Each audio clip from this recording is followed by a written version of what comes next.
Hi అండి. మేము వారానికి సరిపడా అన్నీ ఈరోజే తెచ్చుకుంటాం అనమాట. Sunday evening or Sunday morning అనమాట. సో ఈరోజు సండే అని చెప్పేసి చక్కగా మా హస్బెండ్ నేను వెళ్ళేసి ఫ్రూట్స్ ఓన్లీ ఆకుకూరలే తీసుకొచ్చుకుంటాము. ఇంక ఇది కూడా తీసుకొచ్చాను. ఆకుకూరలు మాకైతే ఇది తోటకూర. సో తోటకూర ఇక్కడ దొరుకుతుంది. ప్రతి వారానికి ఒకసారైనా మేము తోటకూర వండుకుంటాం అనమాట.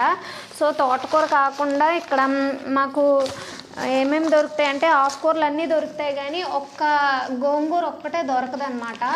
అక్కడ గోంగూర ఎందుకు దొరకదో అర్థం కాదు, ఎక్కడ వెతికినా మాకు కనిపించదు అనమాట. సో మొత్తానికైతే నేను కవర్ చించి ఇందులో అయితే పెడుతున్నాను. సో ఆకుకూరలన్నీ ఇలా నేనైతే సెట్ చేసేస్తున్నాను. ఇది వచ్చేసి మెంతికూర. ఇది మెంతికూర అందరికీ తెలిసింది. మొన్నే మెంతికూర పప్పు కూడా నేను వీడియో పెట్టాను. సో ఇలా ఆకుకూరలన్నీ తింటే చాలా హెల్దీ అనమాట. ఈ వారం అంతా మేము ఆకుకూరలు ఇంకా ఫ్రూట్స్తోనే గడిపేద్దాం అనుకుంటున్నాము. ఇంక ఈ వారం అయిపోతే మాకు హ్యాపీగా ఇంకా ఒక 13 డేస్లో అయితే వచ్చేస్తామని చెప్పేసి మేము ఆకుకూరలతో గడిపేద్దాం అనుకుంటున్నాము ఇంటికి వచ్చేలోపు. ఇగోండి, ఇంకా వాటర్ మిలన్ అయితే ఎండాకాలంలో తింటారు కదా, ఇంకా వచ్చేస్తుంది. ఇంకా ఎండాకాలం వచ్చేసినట్టే. ఇదైతే పాపాయ లేనిది ఇల్లు లేనట్టు ఫీల్ అయిపోతుంటున్నారు మా వారి మధ్య. అప్పుడైతే అసలు పాపాయ తీసుకునే వాళ్ళు కాదు. సో బనానాస్ అయితే ఎవ్రీ సండే తీసుకొచ్చేస్తారనమాట. ఇంకా వీక్ అంతా సరిపోవు, ఇవి మధ్యలో కూడా తీసుకొస్తారు. ఎందుకంటే పాపకు పెడతాను మెయిన్, నేను మా హస్బెండ్ మా ముగ్గురం ఎక్కువ తింటాం అనమాట. ఆరెంజ్ వేసేది అయితే మా పాపకు చాలా ఇష్టం అనమాట. ఒలిచేసేస్తే పండే తినేస్తుంది కాబట్టి తీసుకొస్తారు. ఇంకా ఇవైతే ఇంకా పెడుతూనే ఉంటాను గింజలు వలిచేసి. సో ఈ ఫ్రూట్స్ అన్నీ మేమైతే తీసుకొని వచ్చాము. మేము ఈ వీక్ అంతా ఆకుకూరలతో అయిపోతుంది అనుకుంటున్నాను నేనైతే.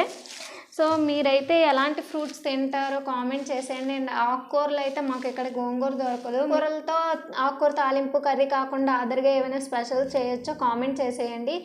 ఇంకా ఇలా మేమైతే వ్లాగ్స్ అయితే పెడుతూ ఉంటాను. ఫ్రూట్స్ అన్నీ కూడా నేను ఇందులో పెట్టేసుకుంటాను అనమాట. ఒక కవర్లో ఫ్రూట్స్ అన్నీ ఇందులో పెట్టేసుకున్నానంటే నాకు ఒక 1 వీక్ సరిపోతాయి అన్నమాట ఇవి.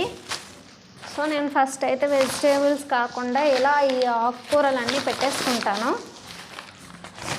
మెయిన్ ఇది తేవడమే కాదు, దీన్ని సర్దుకోవడం కూడా చాలా పెద్ద పని అనమాట. ఇక్కడ ఇలా ఆల్రెడీ ఇస్తారు, బట్ మనకు కావాల్సినవన్నీ ఇలా పెట్టుకున్నామంటే మనకి ఫ్రిడ్జ్ కూడా నీట్గా ఉంటుంది. ఆకుకూరలు త్వరగా పాడైపోతాయి కాబట్టి త్వరగా వండేసుకోవాలన్నమాట. సో నేనైతే ఇవన్నీ ఫ్రిడ్జ్లో పెట్టుకొని అనమాట ఈ బనానాస్ని. ఇది కూడా ఫ్రిడ్జ్లో పట్టించను, ఇంక ఇది కూడా పట్టించను అనమాట. ఇవన్నీ బయటనే ఉంటాయి. ఇంక ఈ ఫ్రూట్స్ అయితే పట్టించేస్తాను, ఆరెంజెస్ని. ఇంకా మొత్తానికి ఇవన్నీ ఫ్రూట్స్ ఇవన్నీ తింటే హెల్దీ వస్తుందా అంటే తింటే వస్తుంది, మెయింటెనెన్స్ ఉండాలి కదా.